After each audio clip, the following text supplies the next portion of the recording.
string theory of self. I will now propose another shape we could use to think about thinking things: the line. In section 1.3, we explored the role of the medium in authorship and noticed, following T.S. Eliot, that some of these observations about being a medium as a mechanism in authorship might also be applied to theorizing the mechanics of self in general. Seen from this point of view, human beings seem to act like mediums all the time, becoming possessed by character and allowing others to become possessed by theirs. This relates to the concept of the distributed person because understanding the self as a medium places the focal point of agency on objects and practices that come from outside of the individual. I suggest that the line is the shape of a medium. The line has a certain capacity for alterity and presents a form that can go through different motions. As a shape, it can help us intuit the self as a plastic substratum continuously vulnerable to becoming impressed upon by character, which is, as was defined in section 1.2, a system of memes freely exchanged between such line-like selves. I first discovered lines as someone who draws. I discovered them on the page as traces of the places I inhabited in the universe of the sheet of paper. Lines are very much subject to memetic contagion, becoming infected by memes. They are characterless entities that soak up character at the lightest touch or the faintest suggestion. Impressionable, they buckle gracefully under the weight of a drawer's hand, which then gives way to a naked expressiveness, sometimes unintended. You can read character in a naked line, which has absorbed the fluttering panic in the drawer's passing strokes. Like a seismograph recording the tremors of the earth, a line records the tremors of an artist's uncertain change of heart to the task of drawing.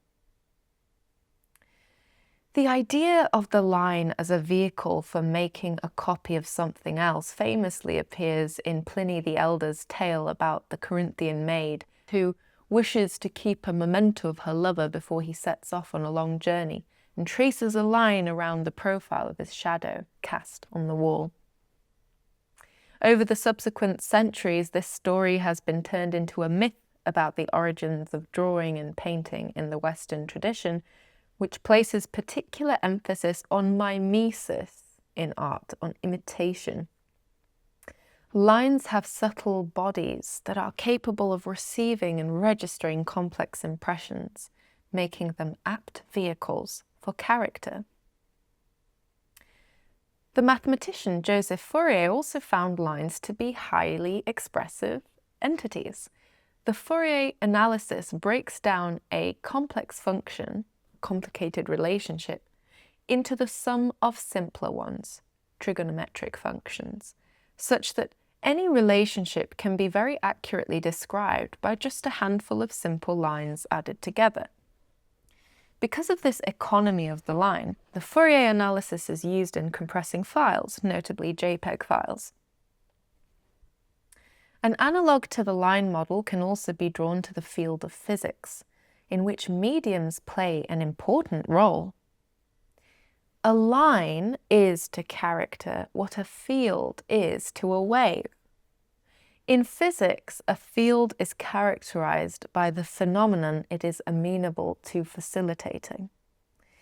It is that which waves.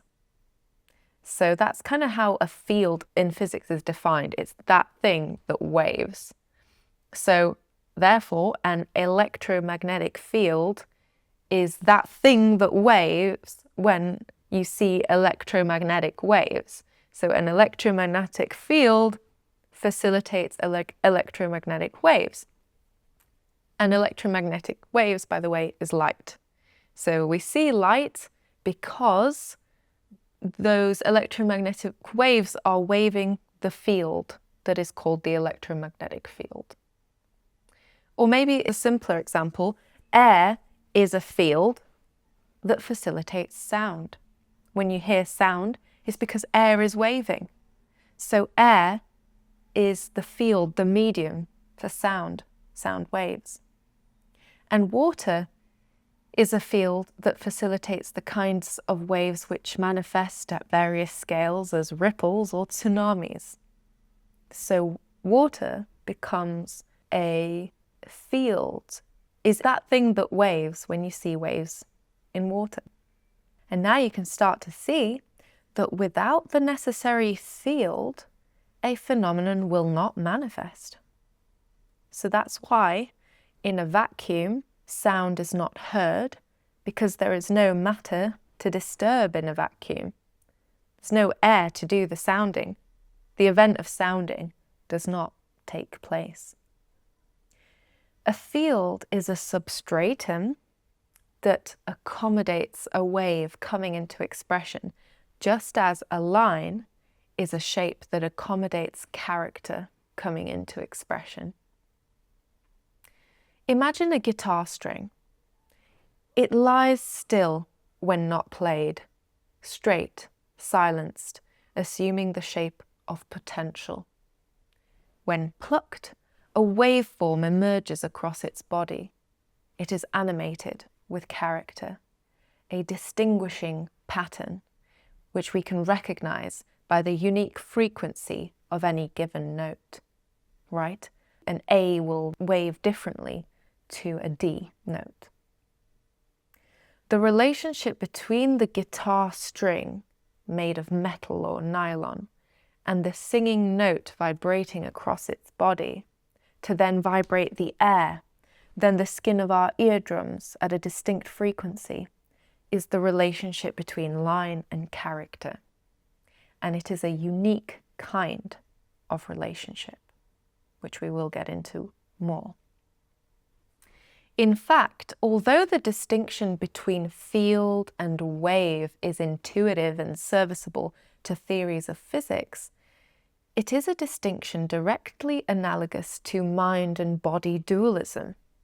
Like a soul, a wave has ghostly properties. It appears as an apparition.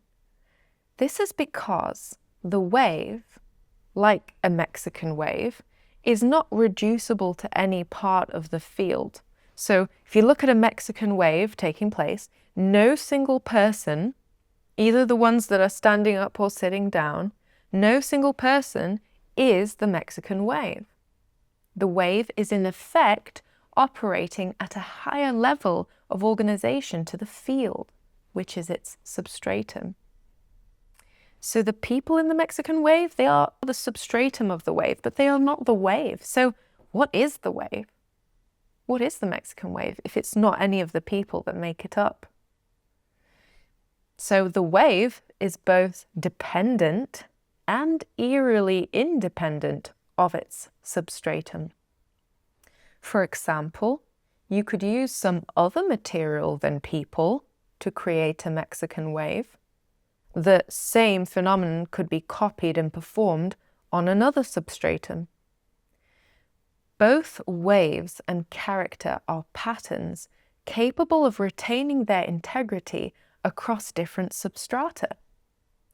This makes them conducive to viral behavior, if you think about it, because I can copy in essence the same idea of the Mexican wave and produce it on a different set of objects than people. Character is contagious, and a line, antenna-like, is a shape that can catch viral character. Phenomena like light, sound, and the waves crashing against a coastline are characterized by their pattern. What we know as the color blue waves the electromagnetic field with comparably greater levels of energy than red. Its energetic blueprint is experienced by us as a unique color and luminosity. Maybe you remember that from physics classes, maybe not, but what distinguishes colours is simply the frequency of the electromagnetic wave. So if you look at a depiction of a waveform of blue light, you'll see it has a higher frequency because blue light has more energy. And then red light has these kind of longer waves. Red light has lower energy. So what I'm pointing out here is that what gives a character its character is the nature of its pattern. So this traveling pattern of energy is in physics conceived as a disturbance within a field that then ripples in a persisting domino effect through the medium. This repeated pattern is what gives a phenomenon like a wave coming towards the shore the minimal requirements of a personality. It's almost like, I think of a wave almost like as the most basic kind of character. It is a pattern that repeats and persists in such a way that it can become familiar and recognized. Character too must return so that it can be recognized as itself. Character is constantly being both written and read by line-like human beings within a social milieu. The line is a shape and in turn a thinking tool or model intended to enable certain intuitions about the person. It is a model of self that emphasizes a dual mechanism akin to that of the field and the wave, presenting the human being as a character-playing substratum and presenting character as a viral pattern adopted by and shared between human beings. The line, 1, is a shape amenable to memetic contagion with broad representational range. 2, the line broadcasts character across its body, which is then read by other agents in the social milieu who are also performing character. 3, the line corresponds to the idea of a distributed person, whilst attributing a locality to the thinking thing within the social milieu. 4, the line offers itself as a substratum to the ghostly but not mysterious phenomenon that is character. I really like how the analogy to waves allows us to reintroduce the ghostly nature of selfhood, the feeling that there's something spirit-like about us, while retaining the sense that we can study that it's not mysterious. But I think the ghostliness of selfhood is important to acknowledge. And the analogy of waves and physics, there's a pre-existing analogy there that has that kind of ghostly emergent property embedded within it. Thinking things are like lines that quiver to the heartbeat of the world at large, registering in their localities one way of capturing an uncapturable entirety. The human being lies quietly in wait, like a string on a harp, only coming into animation when plucked into a resonating pattern of expression. The line provides us with a view of the human being as a substratum amenable to being waved at distinct frequencies that we recognize as character.